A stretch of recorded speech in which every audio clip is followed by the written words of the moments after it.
আসসালামু আলাইকুম এভরিওয়ান, কি অবস্থা আপনাদের? কেমন আছেন আপনারা? বন্ধুরা দেখেন, আজকে হাত ভর্তি টাকা নিয়ে আমার একটা ছোট্ট স্বপ্ন পূরণ করতে যেতেছি। এই যে দেখতেছেন আমি, আর এই যে আমার হাত ভর্তির টাকা। আর এখন আমরা চলে যাব অটোতে উঠে আমরা রওনা দিয়ে দিলাম আমার বাইক কেনার জন্য। কয়েকদিন আগে কিন্তু দেখতে পাচ্ছেন আমি আমার বাইকটা সেল করে দিছি, এবং বাইক সেল করার পরে কিন্তু আমি একদমই অসহায় হয়ে গেছিলাম, আর ভালোই লাগতেছিল না। এই জন্য আমি মার্কেট প্লেসে আরেকটা বাইক দেখলাম এবং আজকে সেটাই কিনতে যেতেছি। এখন আমাদের রওনা দিলাম হচ্ছে ফতুল্লা যাওয়ার জন্য, এবং ফতুল্লা এসে আমরা বাইকটা দেখা শুরু করে দিলাম। এই বাইকটা যে ইউজ করেছিল সে একটু রাফ ইউজ করছে, তাই বাইকটার অবস্থা একদমই খারাপ বানায় রাখছে। তো এখন আমরা যাচ্ছি বাইকটাকে টেস্ট ড্রাইভ দেওয়ার জন্য, দেখার জন্য যে বাইকের কি অবস্থা, বাইকের আউটলুকের যে অবস্থা আর ইঞ্জিনের যে অবস্থা সেটা দেখে তো আমি পুরো অবাক। ইঞ্জিনটা পুরোই ফ্রেশ আছে। তো ইঞ্জিন ফ্রেশ দেখার পরে আমরা আর কি করব, আমরা স্ট্যাম্প করতে বসে পড়লাম, এবং স্ট্যাম্প করা শেষ হওয়ার পরে কিন্তু আমরা এখানে টাকার লেনদেন করা শুরু করে দিলাম। তো আমার কষ্টের জমানো টাকাগুলো আমি ব্যাগ থেকে বের করে বড় ভাইদেরকে আস্তে করে দিয়ে দিলাম। তারা তাদের টাকাগুলোকে ভাঁজ করে গুনতে শুরু করে দিল, এবং যাদের দুজনকে দেখতেছি তারা দুজন কিন্তু ওনার না।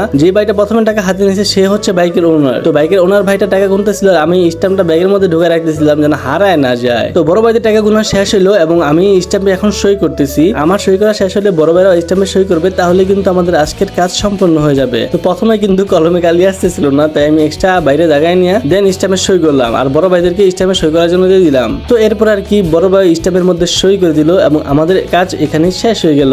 এখন আমরা আমাদের সুন্দরীকে নিয়ে বাসায় যাব। তো সুন্দরী তো আর বলা যায় না, ওর যে অবস্থা করে রাখছে হালা একদমই খারাপ। ওরে নিয়েই এখন সার্ভিস সেন্টারে ঢুকাইতে হইব, এবং ওয়াশ করে হালকা টুকটাক যে কাজগুলো আছে সেগুলো করাই নিতে হইব। তো এই যে দেখেন আমি কিন্তু এখন সার্ভিস সেন্টারে আইসা পড়ছি মোটো ডটে। আমার বাসার পাশে কিন্তু মোটো ডট, আর এখানে এসে পড়েছি বাইকের টুকটাক সার্ভিসিং করার জন্য। এই যে বাইকটা দেখতে পাচ্ছেন এটা কিন্তু আমার বাইক না, আমার বাইকটা ওই যে আসতেছে হেডলাইট মেরে দূর থেকেই দেখা দিতেছে। তো বাইকটাকে এখন টুকটাক পানি মারবো, আর টুকটাক যে কাজগুলো আছে সেগুলো সম্পূর্ণ করে নিব, কারণ কালকে সকালে আমি একটা টুকটাক ব্লগ করতে বের হইব। তো দেখতেই পারতেছেন বাইকের রিমের কালার কিন্তু সাদা, তাই অনেক বেশি প্যাক ধরে গেছে। আর নারায়ণগঞ্জের বৃষ্টির অবস্থা কি বললাম ভাই, শুধু বৃষ্টি আর বৃষ্টি, বৃষ্টি আর বৃষ্টি। এই জন্যই বাইকে ব্যাটারির ভিতরে একটু চার্জ দিলাম, আর বাইকটাকে একটু ওয়াশ করে নিলাম, শুধু পানি ওয়াশ মারলাম। তো পানি ওয়াশটা মাইরে এই বাইকটাকে আমরা দিনের ভিউতে নিয়ে গেলাম। এই যে দেখতে পারতেছেন গাইজ মনোটন, এটা কি আমি কালকে রাতে কিনছিলাম, এবং বাইকটার লুক কিন্তু এখন তেমন মারাত্মক না। এটাকে আমি মড করব, মড করার পর এটা লুক দেখে আপনাদের মাথা নষ্ট হয়ে যাবে। কারণ এই মডার্ন বাইকটা যে বন্ধু মড করছে সেই জানে যে এই মডার্ন বাইকটা দেখতে কেমন লাগে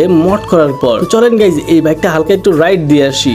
রাইডের কথা যদি বলি, এই বাইকটার ইঞ্জিন একদমই ফ্রেশ, শুধু কালকে রাতে বৃষ্টিতে ভিজার পরে মিটারে আর স্পিড আসতেছিল না। ভাই আমার কপালটাই খারাপ, মানে সেন্সরে হয়তো পানি ঢুকছে, বা ওয়াশ করার সময় হয়তো মনে হয় সেন্সরে পানি ঢুকছে কোনোভাবে, এজন্য এখন আবার মিটারের মধ্যে স্পিডে আসতেছে না। তো থাক, কোনো ব্যাপার না, এটাও ঠিক করে নিব আমরা। তো বন্ধুরা আজকের ভিডিওটা এই পর্যন্তই। সবাইকে আল্লাহ হাফেজ, আসসালামু আলাইকুম। সবাই ভিডিওর মধ্যে লাইক করে চ্যানেলটিকে সাবস্ক্রাইব করবেন।